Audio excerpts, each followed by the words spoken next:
Mom is diagnosed with a benign fibroid during her checkup, but somehow she ends up getting her entire uterus removed, leading to her getting an infection and dying from it. With the surgical records in hand, I decide to sue the doctor for malpractice, but my wife Anastasia Ziegler, who's also the director of the hospital, personally steps in to vouch for him. Enraged, I question her why. However, Anastasia just shoves me away coldly. Your mom was already that old. What use did she have for her uterus?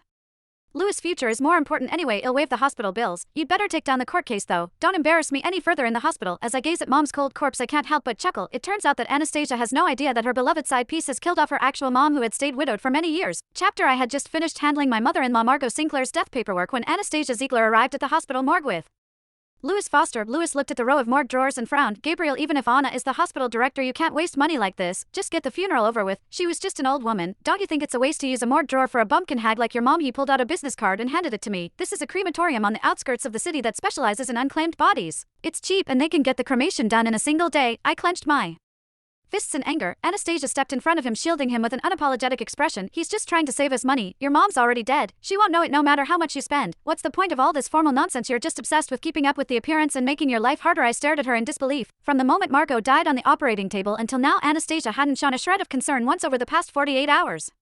When I insisted on suing the lead surgeon Louis, she said she would personally vouch for him. She even used her authority and connections to suppress internal objections at the hospital, allowing Louis, who should have been taken in by the police for investigation, to swagger right back to work. I had thought Anastasia was out of her mind, that Louis must fed her some kind of lies and turned right and wrong upside down, but I never expected the truth to be this. She simply thought the one who died was my mom, not hers. That realization felt both absurd and laughable. Seeing Anastasia protect him, Louis broke into a smug smile. You should hurry up and contact that crematorium. Keeping a body here costs several $1,000s a day. Your mom loved taking advantage of small bargains when she was alive. Now that she's dead, don't follow her example. A thick look of disgust surfaced on Anastasia's face, like mother, like son. With your mom's petty, nosy personality dying on the operating table was just karma. My whole body trembled. My mom never offended you. Don't you dare insult her. She couldn't be bothered to deal with me. Instead, she turned straight to the morgue attendant. We're taking this body. You don't need to worry about it anymore. The attendant looked at me, clearly conflicted. Louis pointed at the garbage truck downstairs. Anna, why not have that truck take her along? It saves transport fees and counts as helping the environment. Anastasia scoffed at me. You should be thanking Louis for being so considerate. With that, she called the people over and had them forcibly move Margot's body. I tried to stop them, but the security guards Anastasia had summoned pinned me. Margot had lived her entire life frugally. To support Anastasia's studies, she sold her sewing studio and used the most basic sewing tools for her business. Now her daughter was about to dispose of her body together with medical waste. A dull thud sounded. While moving the body, the assistant accidentally lost his grip.